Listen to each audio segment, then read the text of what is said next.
पालतू बिल्ली को तंग करें, उसे घेर कर कोने में ले जाएं, तो वो भी पंजे झाड़कर हमला आवर हो जाती है। फाख्ता जैसा अमन पसंद तो कोई चरिंद परिंद नहीं, मगर कोई चील उसकी जान लेने के लिए उस पर झपट पड़े तो फाख्ता भी फड़फड़ाकर चील के पंजों से निकलने की कोशिश करती है। हर शरीफ शहरी और हर अमन पसंद की एक हद होती है। सुर्ख लकीर अबूर करके अगर शेर भी भैंसों के इलाके में आ जाए तो वो इकट्ठी होकर उसे भगाने की कोशिश करती हैं। कराची वाकये में सुर्ख लकीर अबूर की गई, इसलिए आईजी सिंध बोला, इसीलिए बिलावल भुट्टो बोला और इसीलिए आर्मी चीफ को भी बोलना पड़ा। नवाज शरीफ इक्तदार से निकला, चुप रहा। इलेक्शन से नाअहल हुआ, चुप रहा। अदालतों में बार बार पेश हुआ, चुप रहा। सजाएं कबूल की, चुप रहा। जेल गया, चुप रहा। बीमार हुआ, चुप रहा। सियासत तो करता रहा मगर ताकतवर इदारों के खिलाफ जबान ना खोली। निजी महफिलों में वो इनकी चीरा दस्तियों और ज्यादतियों की कहानी सुनाता रहा मगर ऑन द रिकॉर्ड अपनी जबान को ताला लगाए रखा।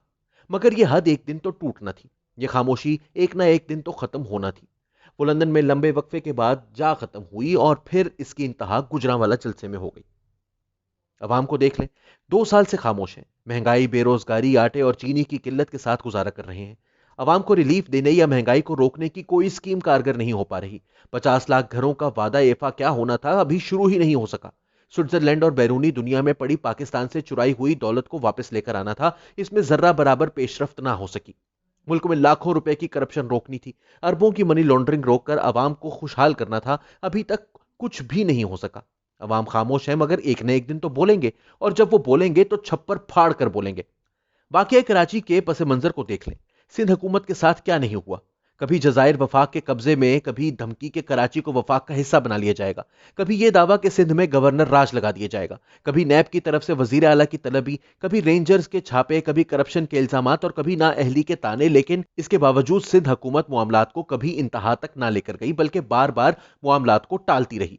कई बार सिंध हुकूमत के इख्तियारात पर तजावुज किया गया, उसे मर्जी के चीफ सेक्रेटरी और आईजी देने में नखरे किए गए। सिंध हुकूमत ये सब कुछ सहती रही मगर कैप्टन सफदर की गिरफ्तारी बिल आखिर वो आखिरी तिनका साबित हुई जिस पर लंबी खामोशी को तोड़कर IG Sindh, chief minister Sindh और बिल आखिर बिलावल भुट्टो को बबांगे तुगल अपने रद्द-ए-अमल का इजहार करना पड़ा।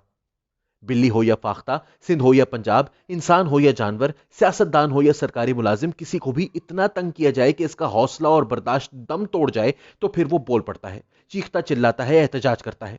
सवाल ये पैदा होता है कि शिकारी क्यों अपनी हुदूद में नहीं रहते। दुनिया में हर कोई शिकारियों के बयानिए से वाकिफ है। किसी दिन शिकार होने वाले जानवर शिकारियों की बेरहमी पर बोल पड़े तो दुनिया की तमाम कहानियां और उनके किरदार बदल जाएंगे।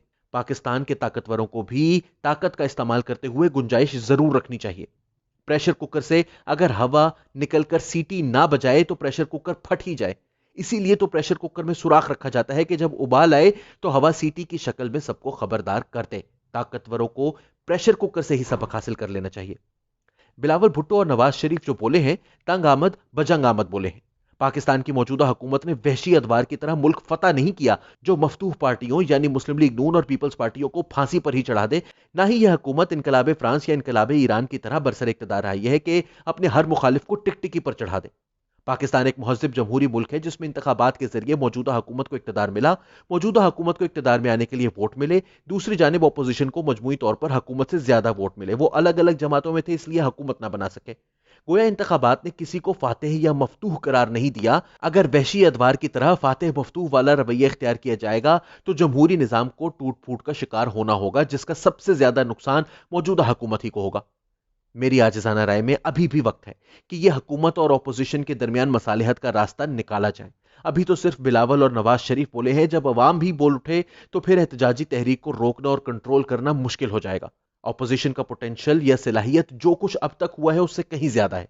अगर वाकई अपोजिशन ने अपना पूरा जोर एहतजाजी तहरीक में लगा दिया तो पासा फौरन पलट जाएगा, मगर इस तरह से हुकूमत का जाना मुल्क और जमहूरी निजाम के लिए हरगिज मुफीद नहीं होगा।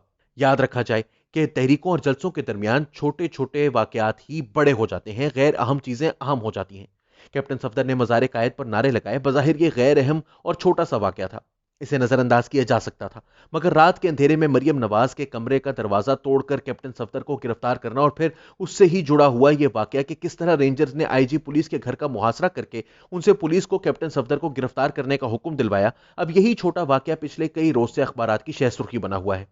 आर्मी चीफ तक को इसकी इंक्वायरी का हुक्म देना पड़ा है। अगर अपोजिशन अपना एहतजाज जारी रखती है और जवाबन हुकूमत रद्द अमल का इजहार करती है तो फिर हम लाजमन तसादुम की तरफ जाएंगे।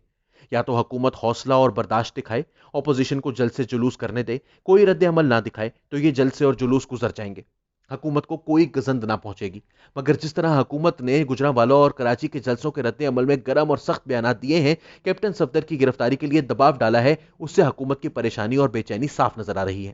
اس طرح کی حالت میں غلطی پر غلطی سرزد ہوتی ہے اور بالآخر معاملہ کنٹرول سے باہر ہو جاتا ہے۔ ابھی معاملہ بولنے تک آیا ہے، اسے کچھ کرنے تک جانے نہ دیں۔